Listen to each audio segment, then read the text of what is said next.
NBA, the playoffs have arrived, or at least the play-ins have arrived tonight and tomorrow night. Entering the season's final day, the top two seeds in the West were already locked in, and Denver secured the 3 seed with a 10-point win over San Antonio. The Nuggets taking advantage as the Spurs sat Victor Wembanyama.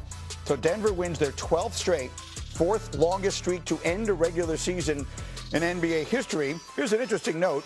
The Spurs have now lost just 4 games since the start of February. 3 of them have come against Denver. The other was on that Sunday afternoon at the very end of a long road trip at New York. So they've been unbelievably good, but will they rue the day they decided not to try and win yesterday and knock Denver down to the 4 so they wouldn't have to see them in the second round? Iman Shumpert and Vinny Goodwill, I will start with you.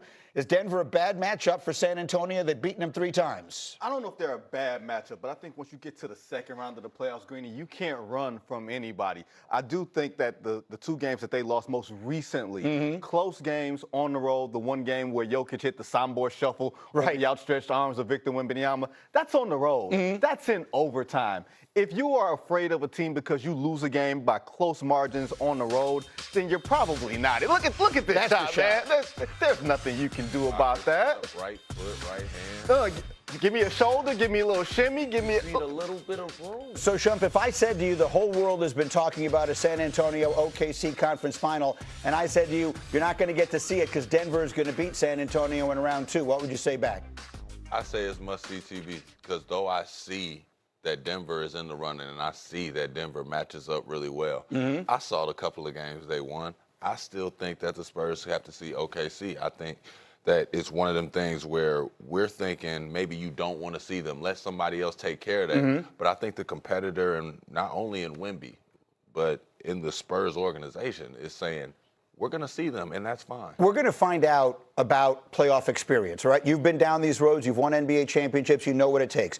The biggest disadvantage San Antonio has is they have no playoff experience. Denver, of course, the core of that team, won a championship just a few years ago. How much of a difference do you believe, let's first guess it, how much of a difference does that playoff experience make when we get a series like that in mid-May, assuming we get it? It makes a whole lot. I don't want to sit here and say what I said about OKC and San Antonio to feel as if we don't understand what's at stake when you're playing against, champions, essentially.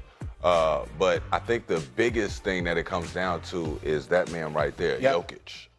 Him being calm and collected, but not only being that, being a league leader in multiple categories in ball control and saying, hey, scoring it as well as being an efficient passer and a willing passer is the top of my game. Whenever you have a guy making decisions and he's making it at the 5 position, it's just hard to defend against. So I don't want to disrespect them. It's just I'm that excited about San Antonio and San Antonio's backcourt and the way they defend. I think it's an important thing to remember. We look at Oklahoma City as the model for team building, maturity beyond their years.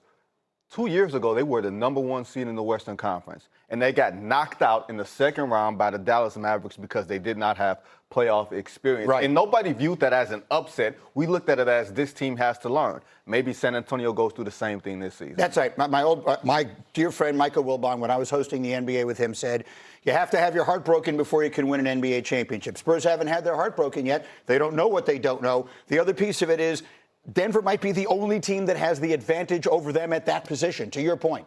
If you're, I don't know what you consider Wembanyama. Maybe he's whatever position you want to put him at, because technically you could put him at 1 through 5. But if you're going to call him their big, the only team that maybe you give the advantage at that spot to is Denver, right? Jokic is the best player in the league. I just think that Jokic also can make Wemby unaggressive in ways.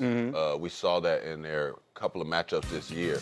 He doesn't stray away from Wemby. We've watched a lot of people come up with an array of moves, different finishes that we haven't normally seen them do in a game, on a higher floater, it seems like. I think Jokic did a great job of making sure he got into his body, make sure he neutralized him at the rim, and was able to do finishes that we've seen Jokic do. He might have put a little bit more on, I ain't gonna lie. He probably put a little bit more on the height of every shot. But he didn't adjust his game. He kind of went at him, and when you do that, you kind of control the tempo and control a guy saying, hey, I don't want to foul right here. I want to stay in the game. That makes a guy a little unaggressive. All right, so that we won't get that till round 2, assuming we get it. Let me show you what the matchups we have in the Western Conference are. The only ones that are decided, we will have Denver, Minnesota in the 3-6, We'll have the Lakers and the Rockets in the 4-5, and of course the rest of it will get sorted out by the play-ins over the course of this week. The Rockets, look at this. For those of you who don't speak gambling, the Rockets are a prohibitive favorite at DraftKings to beat the Lakers, despite the Rockets being the 5 and the Lakers beating the 4. If you haven't been paying attention, the reason for this is because the Laker team that goes into this postseason is not the one that earned the 4 seed, and frankly would have been the 3 seed. Yeah. But they lose Luka and Austin Reeves basically at the same exact time. So I think conventional wisdom, and certainly DraftKings, is saying the Lakers have no chance. Yeah. Do you think they're right? Do the Lakers have no chance? Oh, yeah, without a doubt. Yeah. They have no chance. I hate to say it, but it's true. It's no cool way to say it.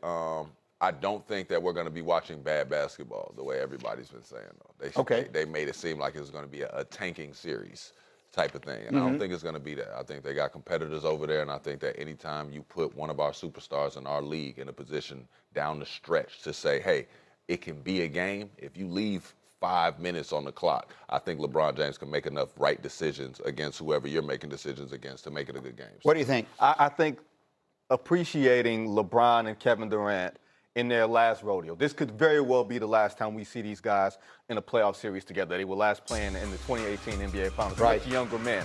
But from a matchup standpoint, the Lakers can only stay in this if they stay close throughout 3 quarters. Houston's one of the worst offensive teams in the 4th quarter. Those 2 games that they won back-to-back in Houston on, I think, March 24th and 26th. Yeah. The Lakers outscored them in the 4th quarter, held them to 12 points in that first matchup, because we're not sure what type of offensive unit Houston can be if Kevin Durant doesn't receive the ball from a point guard. Man. So we're all in agreement. I mean, Houston has a huge advantage here, and it's just a shame. I mean, the Lakers are going into this thing so shorthanded. But give me the numbers LeBron will have to put up in any game they win. What will LeBron have you'll be here with me in the morning. Bron, I know I'm asking a lot out of you, man. What's but I'm going to need a good 35, 35, 15. 12. Yeah, you got to be Jokic out here. Yeah. And I'm saying. And 10 years ago, he would have given it to you like that, right? I mean, the LeBron James you played with, you just said, I got this. It's got to feel a little different now, though. He's got to control tempo. It's got to be more threes now. You got to make all your free throws. You know what I'm saying? Here and there, you could press the gas and do your LeBron thing, but it's got to feel like he's only going to finish this game with 25 points and then free throws at the end and making decisions, making big shots. It can't feel like the whole game he is pressing and go and using a ton of energy. I was dying to see what they could do with Luka and Reeves. It's a shame we're not going to get the chance to see it. Much more hoops as we continue this morning. Coming up, 10 days to the draft. So we'll play the love game. Will Jeremiah Love be a difference maker or an expensive overreach if, let's say,